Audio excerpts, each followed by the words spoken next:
Did you know you have to leave this sit out for 2 hours before you plug it in? Didn't? Now you do. This is sponsored, but that's a really important.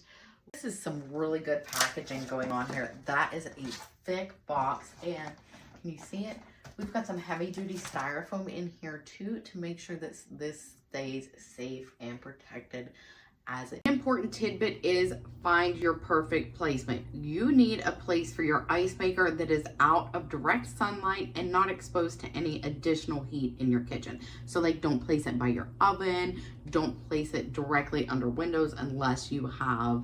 Next step is we're going to clean everything, and you're also going to want to wash your water reservoir too. Make sure when you dry off your pieces you don't use anything abrasive, because then you'll end up scratching like the acrylic and stuff, and that's just not a good look. We've got our pieces washed and dried, and this is really easy to use. This is just going to slide right back down in here. There's 2 grooves on either side, so it fits perfect.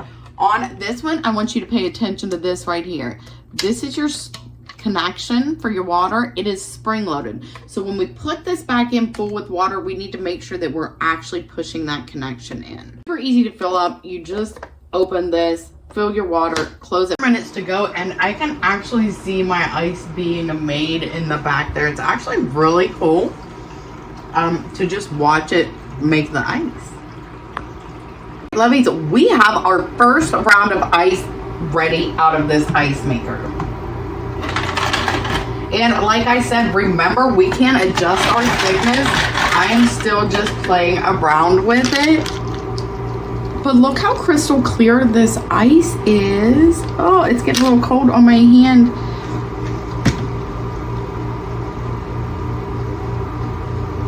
Like, I didn't expect that, because like when I make it in my fridge myself, it's all cloudy and foggy usually. Kind of crazy. I'm gonna close this right up, and that's enough for my tumbler in one row. Really, really cool. Definitely a good value. I'm impressed with it overall.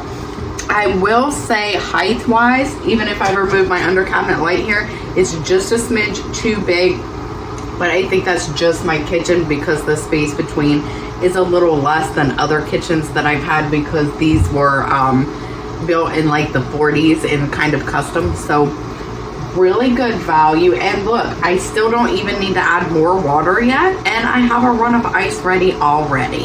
So definitely check it out if you're looking for a countertop ice maker. This one is fantastic.